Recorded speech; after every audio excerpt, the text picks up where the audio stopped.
पप्पा पप्पा मी पण तुमची मदत करतो. चल ये चप्पू का. हर हर महादेव.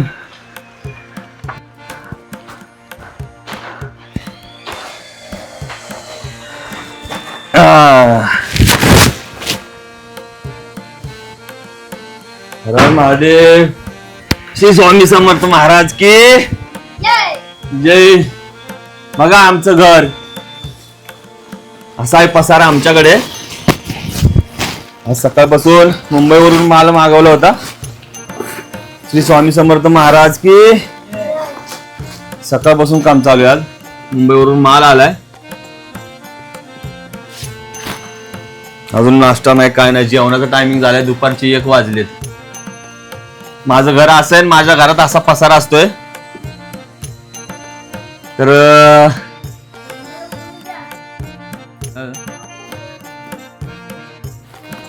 हे रेशनिंग आलंय सगळं. कोण ना कोण अडचणीत असेल ना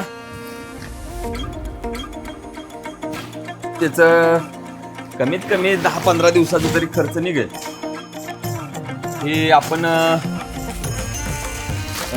बॅगा घेतल्यात शाळेच्या मुलांना. आता शाळा चालू होतील तर चांगल्या क्वालिटीच्या बॅग आहेत. काय पगार झाला. हे शाळेच्या मुलांसाठी बॅगा मागवल्यात. 2 दिवसापूर्वी पगार झाला. आणि हे रेशनिंगचं किट वगैरे भरलेलं आहे. शाळेच्या मुलांना कंपोस्ट पेटी वगैरे आणलेले आहेत. जेवढं काय होईल तेवढं शक्य आहे तेवढं करायचा प्रयत्न चालू आहे. आमची आई आम्हाला वह्या पुस्तकं घ्यायची. मोठ्या भावाला. आमची आई बसली गावारनी उडत. आज सोमवार आहे तर शंभू त्या पुस्तक वगैरे घ्यायची. चल पटपट पटपट. हे साड्या घेतलेल्या आहेत. कोणी थांब ना. अशा साड्या घेतलेल्या आहेत. होलसेल मधून माल घेतला सगळा. जरा बरा पडतो. खर्च थोडा पैसे वाचतात. जरा 4 पैसे वाचले की बरं. ही शाळेतल्या मुलांना पेन्सिल आहेत. बरेच असे कंपोस्ट पेट्या आहेत. सगळ्या घरात सगळ्या पसारा असतो माझ्या नेहमी. पण मला काय वाटत नाही. इकडं लहान मुलांना हे असं शाळेचं सामान घेतलंय. बरेच वह्या मोठ्या लॉंग वह्या वगैरे घेतलेल्या आहेत. ह्याच्यामध्ये साड्या आणल्यात. अशा साड्या वगैरे घेतलेल्या आहेत. सगळा माल आलाय मुंबईवरून. आजच खाली करून घेतलाय सगळा माल. आता जसं गरज वाटत. वह्या घे शंभू. वह्या घे मोठ्या वह्या. हे 200 पेजेस वगैरे वह्या आहेत. 100 पेजेस वगैरे वह्या आहेत. तर ती गेल्या वर्षीच्या आम्ही लहान असताना गेल्या वर्षीच्या भावाच्या बहिणीच्या वह्यांची रिकामी पानं आमची आई फाडायची.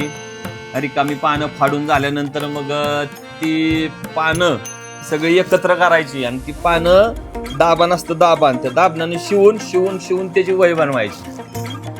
वाकळ्याच्या सुईने आमची आई वह्या बनवायची. ते वह्या भाऊ वापरायचा. मी वापरायचो. बहीण वापरायची. आणि आता ती दिवस आठवतात म्हणून ही शाळेतल्या विद्यार्थ्यांना एक थोडीशी मदत चालू आहे आपली. थोडा उशीर झाला. उशीर म्हणजे पगार 2 दिवसापूर्वी झाला. मग आता एवढं सामान मागवलंय. आता जेवढं होता होईल तेवढं बघा तुम्ही. वह्या वगैरे सगळ्या लहान मुलांच्या सगळ्या मागवलेल्या.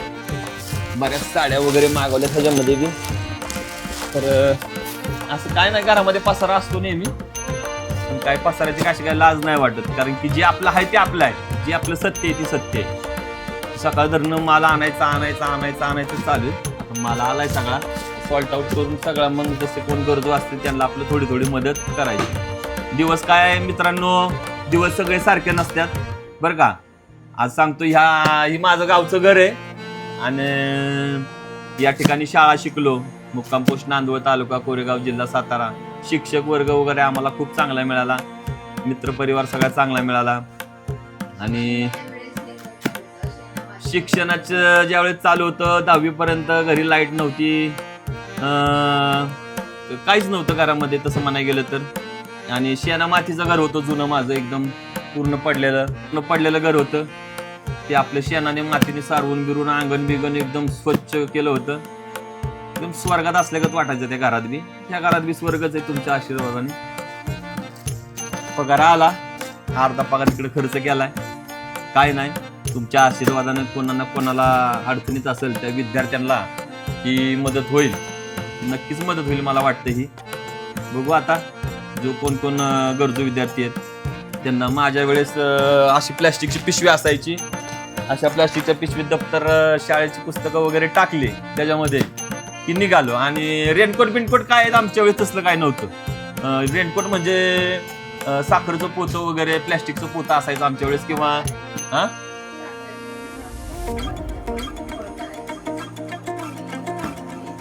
साखरेचं पोतं किंवा मग ह्याचं पोतं असायचं, बारदाण्याचं पोतं. त्या पोत्यात पोतं असं घालायचं, ती खोळ करायची, डोक्याला अडकवायचं आणि निघायचं शाळेकडे.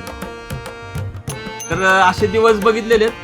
आता असं वाटतं की गोरगरीब विद्यार्थ्यांच्या कामाला यावं. आपण एवढं शिक्षण घेतलं गावी आणि शिकलो, चांगल्या हुद्द्यावरती आलो, मेहनत करून आलो. तर मला सगळ्यांना हे सांगायचं की तुमच्या खिशातले 2 रुपये तुम्ही खर्च करू शकता अशा गोष्टींसाठी. कारण की हे दिवस बघितलेत, खूप वाईट दिवस बघितलेत आयुष्यामध्ये. हे वयांची किंमत मला माहिती आहे आज. आणि जो कोणी आज खरंच गरजू असेल त्याला ह्या वयाची किंमत नक्कीच कळेल. 1-2 दिवसात सामान वाटायचंय. तर असं दिवस सगळे सारखे राहत नाही. लांब लांब जायला लागत होतं शाळेला. 5 किलोमीटर 6 किलोमीटर प्रॅक्टिकलला जावं लागत होतं. गावाला बाजूला एक शाळा होती करंजकोप म्हणून, त्या शाळेमध्ये जावं लागत होतं. आता हे रेशनिंग बी भरलंय. तर खरंच कोण जर गरजू असेल अशा लोकांना ऑन दी स्पॉट जिथं भेटेल तिथं, कुठला पण व्हिडिओ असा ठरवून होत नाही माझा. आणि सगळ्यांना सांगायचं म्हणजे लोक सपोर्ट करतात, बरेच म्हणजे सगळे सपोर्ट करतात. कुठलाच व्हिडिओ ठरवून वगैरे करत नाही. कुणी माझा कॅमेरामन नाही, कुणी माझा एडिटर नाही, किंवा कुणीही माझं अकाउंट वगैरे हँडल करत नाही. काही नाही. कोणी रस्त्यात चालता बोलता जो दिसेल त्याच्या हातामध्ये मोबाईल देतो, बाबा एवढा शूटिंग कर. शूटिंग करायचं कारण एवढंच की मी जर मदत करू शकतो तर तुम्ही पण करू शकता. आणि मला तुम्हाला दाखवायचंय की तुम्ही पण करा, पुढं व्हा, एक पाऊल, एवढंच सांगायचंय. बघू शकता तुम्ही ही सगळी स्टेशनरी आणलेली, बॅगा आलेल्या आहेत, सगळ्या साड्या आलेल्या आहेत, कंपास पेट्या आल्या आहेत, स्केच पेन वगैरे भरलेले आहेत लहान मुलांसाठी. बरेच असे बघू शकता तुम्ही, हे बरेच असं छोटे लहान मुलांचे पेन्सिल, इरेझर, शॉर्पनर, जे कधी आम्हाला बघायला सुद्धा मिळाले नव्हते. अशा प्रकारचे एकदम डिझाईन आणि हे त्याच्यामध्ये हे बघितल्यानंतर लय आनंद होतो. आम्ही ही पेन्सिल जी होती ना, ही पेन्सिल एवढीशी होईपर्यंत वापरायचं, घासून बिलेटचं पान. आणि आमच्याकडे शॉर्पनर बिपनर काय नव्हतं. बिलेटचं पान कुठं सापडलं की ते बिलेटचं पानाने आपलं टोकरत बसायची पेन्सिल. जाऊ द्या, कोणी ना कोणी शाळा शिकल. तुमचा आशीर्वाद माझ्या पाठीशी, तुमचा सपोर्ट माझ्या पाठीशी. माझ्या घरातला पसारा सदैव असाच राहणार. आणि माझं घर स्टेशनरी, वह्या, पुस्तकांनी ह्यांनी त्यांनी भरलेलं राहणार. शिक्षणाचं महत्व आपले महात्मा ज्योतिबा फुले, सावित्रीबाई फुले यांनी शिक्षणाचं महत्व आपल्याला सांगितलेलं आहे. आणि ते महत्व खूप महत्वाचं आहे. डॉक्टर बाबासाहेब आंबेडकर, छत्रपती शिवाजी महाराज, लोकमान्य टिळक यांनी हा सगळ्यांनी मिळून हा देश घडवला. तर माझी काही छोटीशी एक सुरुवात आहे गोरगरीब विद्यार्थ्यांपर्यंत पोहोचायची. तर तुम्हाला सगळ्यांचा मला सपोर्ट हवा आहे. तर प्लीज मला माझ्या ह्या सगळ्या गोष्टींमध्ये माझ्या कुटुंबाचा खूप मोठा वाटा आहे. माझा मुलगा, माझी आई, माझा भाऊ, माझ्या घरातली माझी मुलगी वगैरे सगळे, माझी पत्नी सगळं माझ्या इंस्टाग्रामचं वगैरे ती सगळं करते वगैरे. एवढं काही मला नॉलेज नाही देतलं. तर ठीक आहे, जसं चाललंय तसं चालू द्या. फक्त तुमचा सपोर्ट हवाय. एक पाऊल पुढे उचललेलं आहे, ते पाऊल फक्त माझं पाठी येऊन देऊ नका. जय हिंद, जय महाराष्ट्र, जय जिजाऊ, जय शिवराय, छत्रपती संभाजी महाराज की जय. हर हर महादेव, श्री स्वामी समर्थ महाराज की जय.